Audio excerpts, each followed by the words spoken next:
हमारे व्यस्त जीवन में ईश्वर की आवाज़। ईसा के एक शिष्य फिलिप ने एक बहुत महत्वपूर्ण सवाल पूछा था। उन्होंने ईसा से पूछा था, गुरुवर, हमें पिता के दर्शन कराइए और यही हमारे लिए पर्याप्त है। हमें पिता के दर्शन कराइए और यही हमारे लिए पर्याप्त है।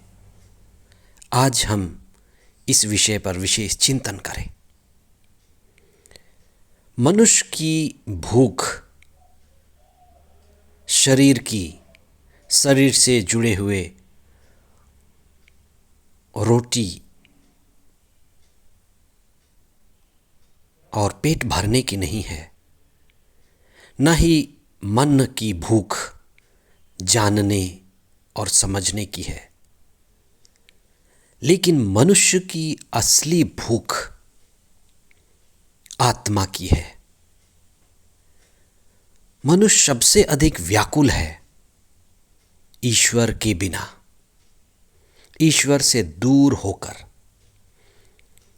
ईश्वर की कृपा से वंचित होकर। कुछ समय तक ईसा के साथ रहकर, ईसा की शिक्षा सुनकर, ईसा का ये विशेष शिष्य फिलिप यह समझ गया कि ईसा पिता ईश्वर के पास से आए हैं और उनकी शिक्षा पिता ईश्वर की शिक्षा है। पिता ईश्वर सारे विश्व के, ब्रह्मांड के पिता हैं, वो महाराजा हैं और उन्होंने ईसा को इस दुनिया में भेजा कि इस दुनिया को ईश्वर के राज्य से जोड़ा जा सके। इसलिए उनकी इच्छा पिता ईश्वर के प्रति जागी और उन्होंने कहा, हमें पिता के दर्शन कराइए। पास्का के बाद का 5वां रविवार 3 मई 2026। पहला पाठ प्रेरित चरित अध्याय 6 पद संख्याएं 1 से 7 तक। दूसरा पाठ संत पेतरुस का पहला पत्र अध्याय 2 पद संख्याएं 4 से 9 तक और संत योहन का सुसमाचार अध्याय 14 पद संख्याएं 1 से 12 तक। जब तक इस दुनिया में हम जीवित हैं, समस्याएं आती रहती हैं, आती रहेंगी। हम क्या करें कि समस्याओं को समाधान करते जाएं। जीवन में कई तरह की बाधाएं, रुकावट आती हैं।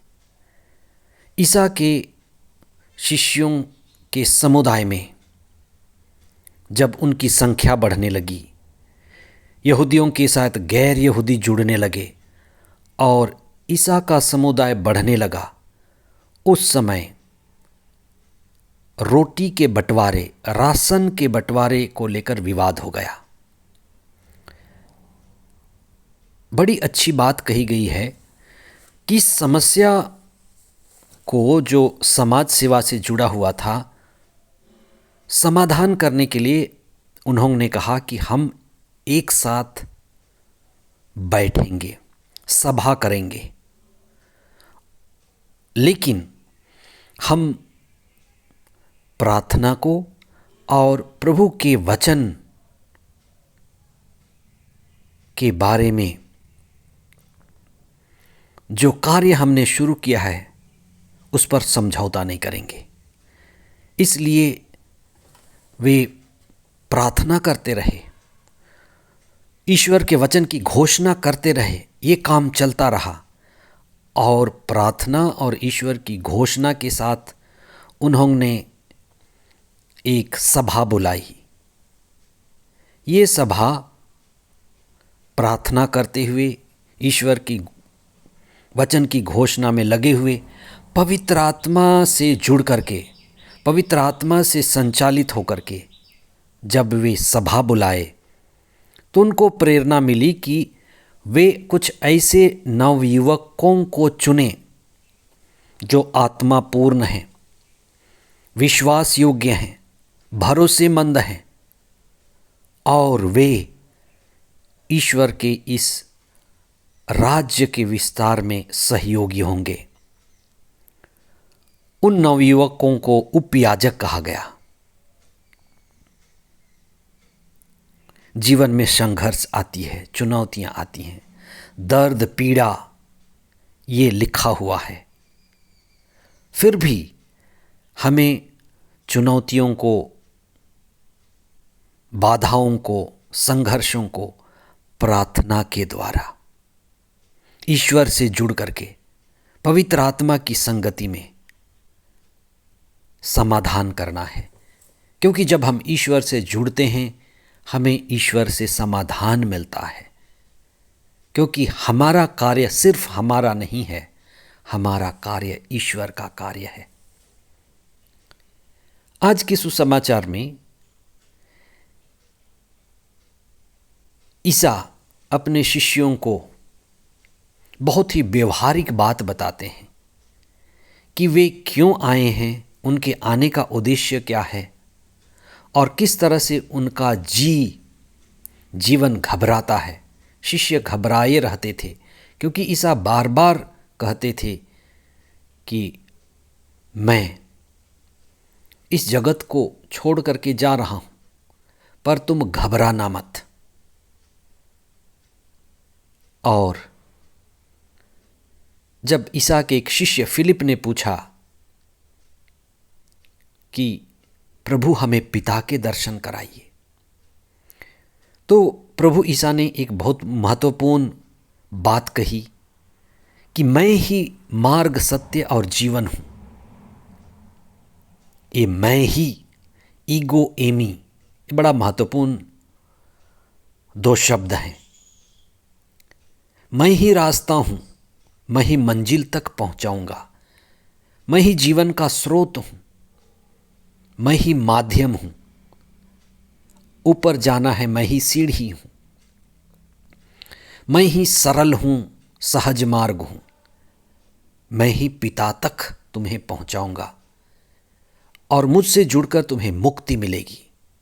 इसलिए जो मुझ में विश्वास करता है वह वास्तव में ईश्वर तक पहुंच पाएगा। अगर मार्ग मिल जाए